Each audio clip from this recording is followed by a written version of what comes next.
Hey guys, this is Logan Freeman with the LiveFree Investors Podcast. I interview investors and business owners who share investment advice so you too can live free. Today, I'm talking to Dylan. Dylan, in a few sentences, tell us who you are and what you do.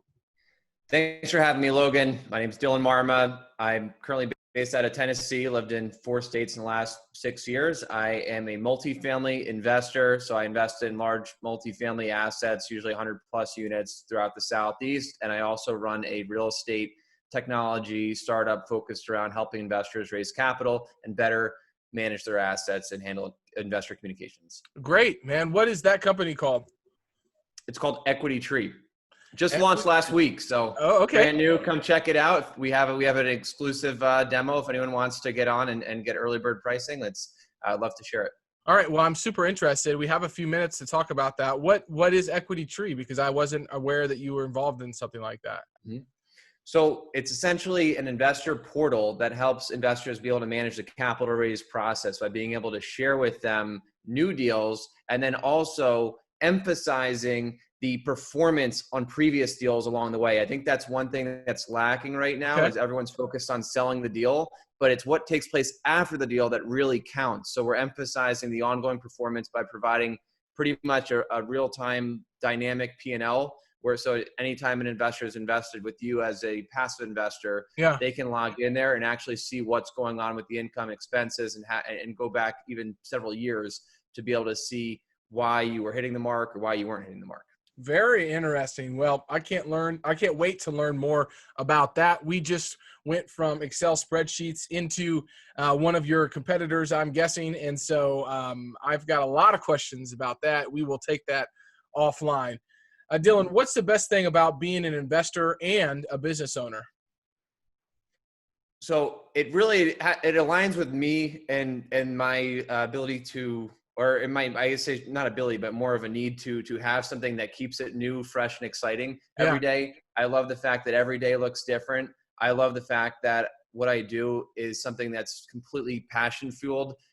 And, we're able to work these 12-hour days, but it's always new. It's always exciting. And I think more than anything, I love the challenges that come out of being a business owner. There's always you're always putting out some kind of a fire. There's always some kind of a challenge. I think you can eventually fall in love with the fight.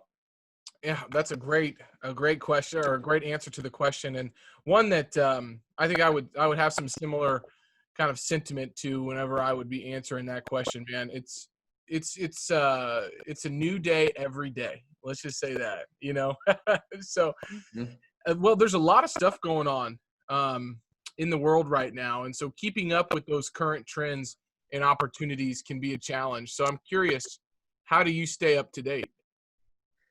Well, there's a lot going on in the world right now, right? Especially today. Totally. And more than anything. Wait, what happened today? What did I miss today? But I am saying today in present time in the midst of COVID and everything else that's breaking out across the country.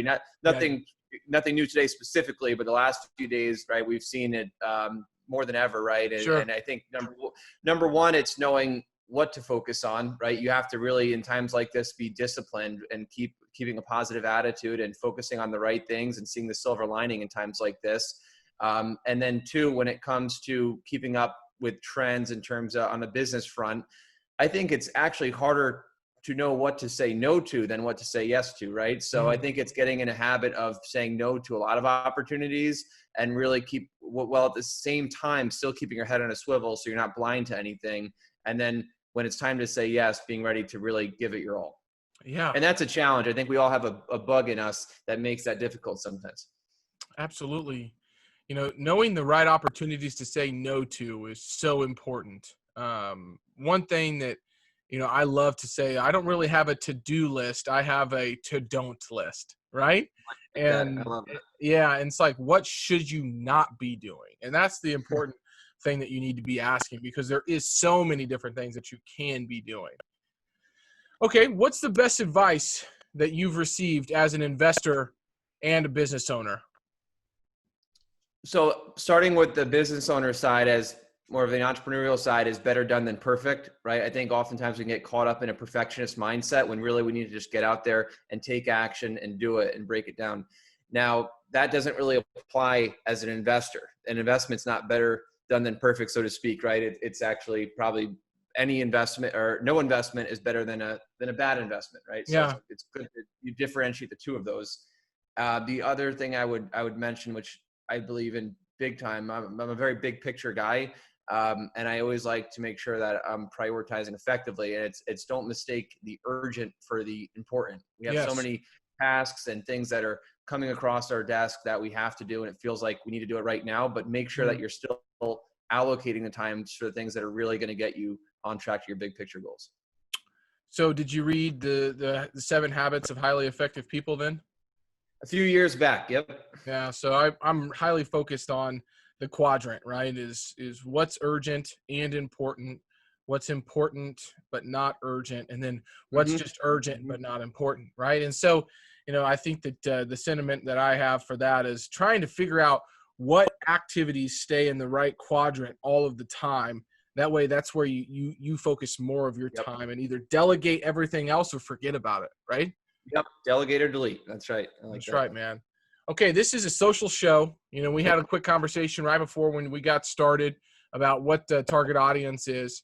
And this is your opportunity to promote somebody to the show. So I'm just curious. I think we run in a little different circles, but what other successful investor or business owner like yourself should be on the Live Free Investor podcast? So I'm going to pass the mic to my friend Chris Grenzig. Chris is also a multifamily investor. He's doing some phenomenal things based out of New York, but investing all throughout the Midwest and the Southeast. So I know he's going to be able to provide a ton of value, and he's putting out some serious content on LinkedIn. So yeah, he is. I am on his podcast here pretty soon, so we will do a podcast swap. Thank you, Dylan, for that. Excellent.